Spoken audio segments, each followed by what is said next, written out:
Hello, I am Dibia Ochuaja, Udee Kama Onyioha, and I represent Chiism, also known as Guardianism.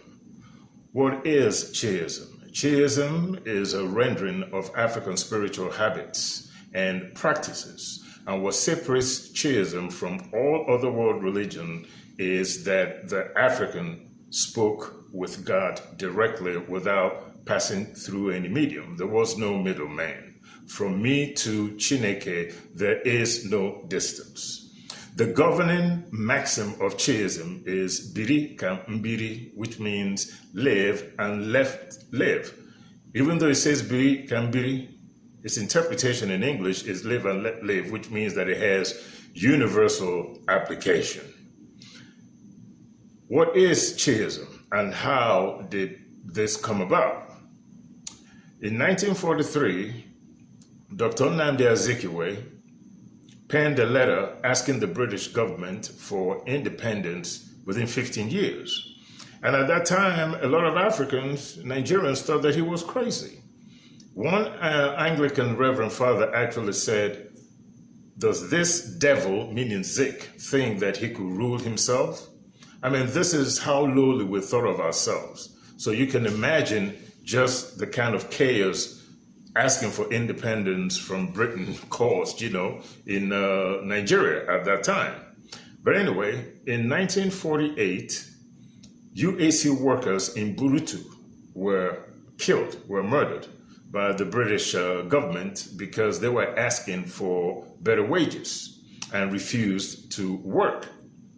So when that happened, the murder of these people, the Pan-African leaders at that time, people like Dr. Nnamdi Azikiwe, Mbono Ojike, K.O.K. Onyioha, and a host of other Pan-African thinkers felt that it was not only necessary to emancipate the African physically, but it was also important that our mind be emancipated as well, believing that to be ready to handle independence, to be able to form a nation, then manage that nation, we needed to be of sound mind.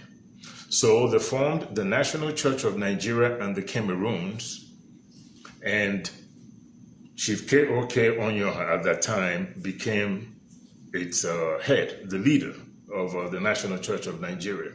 In 1963, the National Church of Nigeria partnered with the Edo National Church of the Benin people in Nigeria, headed by Oba Akenzwa II, to form Guardianism.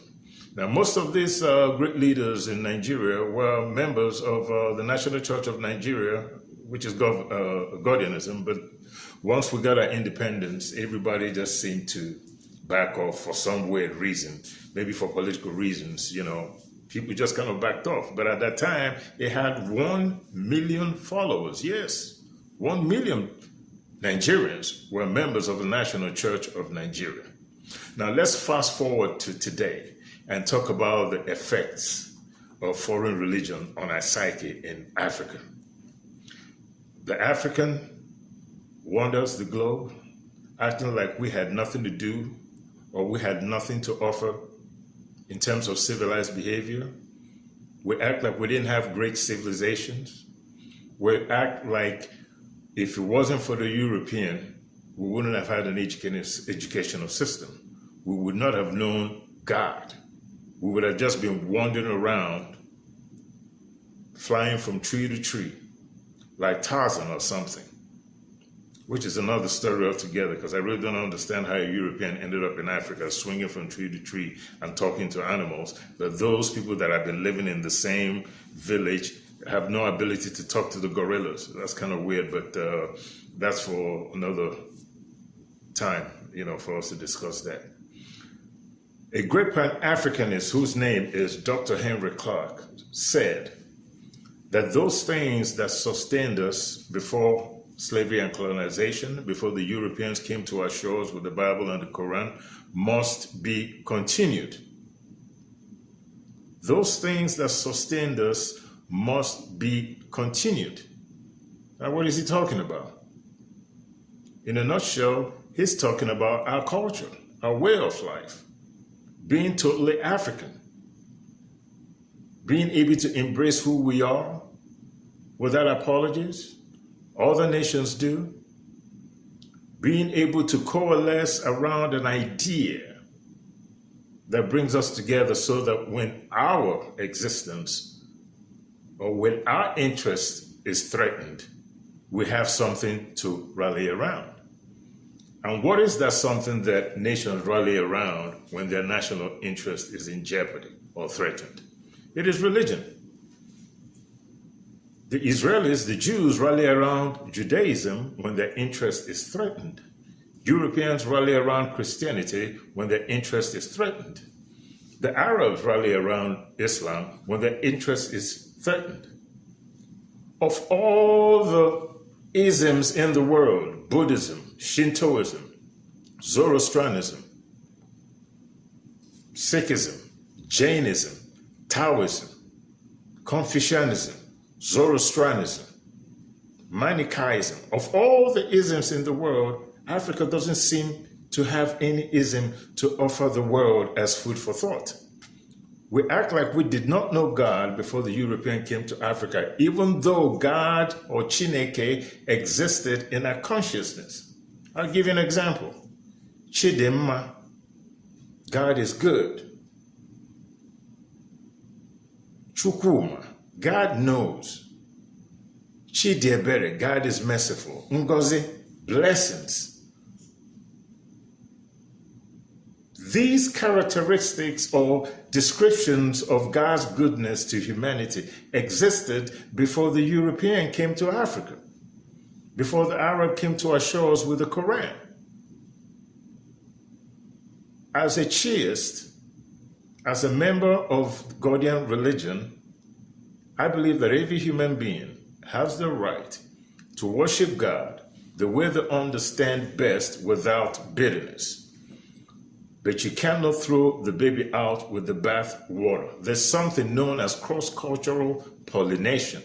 You take something from other cultures that will be meaningful to you, and you jettison those things in your culture that is no longer relevant. Not everything in every culture is perfect. Every culture has its own black eye. But as time goes on, you try to jettison these things and create, in the words of Obama, a more perfect union. We don't showcase anything Africa to the world. And when I don't mean music and, clothing and hairstyles and all that kind of stuff. That's not what I'm talking about. I'm talking about philosophies that is inherently African. We don't export that. We don't talk about that. We act like we're ashamed of who God made us. Diversity is divine, in case we've all forgotten that. The reason why you have diversity in thought, the reason why you have diversity in everything. Some people like tall people, some people like short people. Some people like fat people, some people like skinny people. Some people like beautiful people, some people like ugly people. We don't all like the same things. Even the cars that we drive. Cars have one thing in common, to get you where you want to go. But at the same time, not everybody likes a Cadillac. Not everybody drives a Mercedes-Benz. Some people like a BMW. But they're all cars. All birds ain't the same. You have an eagle, you have a kite, you have a sparrow, you have a robin, you have a hawk. But they're all birds. What about insects? You have ants, you have cockroaches, you have bees, you have wasps. You have millions and millions of insects, all different in the world, but they're all insects. We have to understand that diversity is divine, and so we shouldn't be ashamed of who we are, of our history, because every nation has its own history. Every nation has its own culture. Every religion has its own belief system. But why is it that it's difficult for Africa to embrace theirs but are willing to embrace anything other than an African religion. Some people in Nigeria, disgruntled with Islam, disgruntled with Christianity, particularly the people of the Igbo tribe, now believe that they're Jews. So you have a lot of Igbo people in Nigeria extolling the Jewish religion above all else. It would be nice if we feel that the foreign religion that we have embraced all these centuries is no longer working for us. Wouldn't it be nice to be able to say, you know what, we need to look inward because we already had our own spirituality before the colonizers came to our shores, and embrace that. Leaving Christianity and becoming a Muslim, or leaving Islam and becoming a Christian, it's like running from frying pan to fire. Either way, you're running from yourself. In the end, it's like running around in the desert waiting for rain. You could have just gone to the jungle. You get a whole lot of rain there. We need cultural conformity in all of Africa to be able to compete in the 21st century and compete with the rest of the world and be respected.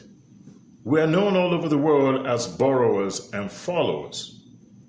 Everything we do is foreign. But the funny thing is that these countries that we emulate do not emulate us. They care nothing about us. They don't care about our God. They don't care about our clothing. They don't care about anything. As far as they're concerned, when they come to Africa, they come for two things: to exploit you, number one, and to influence you, number two, to keep you fighting each other and hating ourselves where we have no room to take a step back and say, wait a minute, why are we fighting each other? Why are we not united? Why is it important that we have conformity in culture so that we can unite and be able to protect our interests when our interests is being threatened? Why is it that we don't have institutions that cater to the African people? Why is it that we don't have one university that teaches in African language? All universities in China teach in Chinese language. All the universities in Russia teach in Russian language. They're not ashamed. Their textbooks is in Russian. Their textbooks is in Chinese. Their textbooks is in Japanese. If you go to France, they teach in French. Their textbooks, no matter what the subject matter is in French. Same thing with Germany.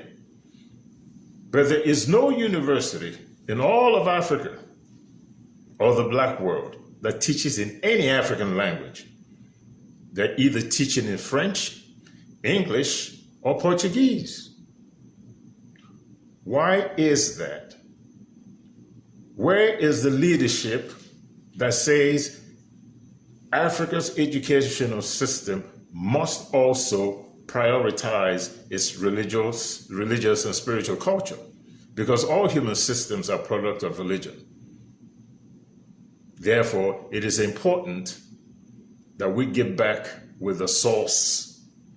We get back to our roots. We trace our history to our past glories and greatness so that we could pass that on to the next generation so that they could be able to sort their future out.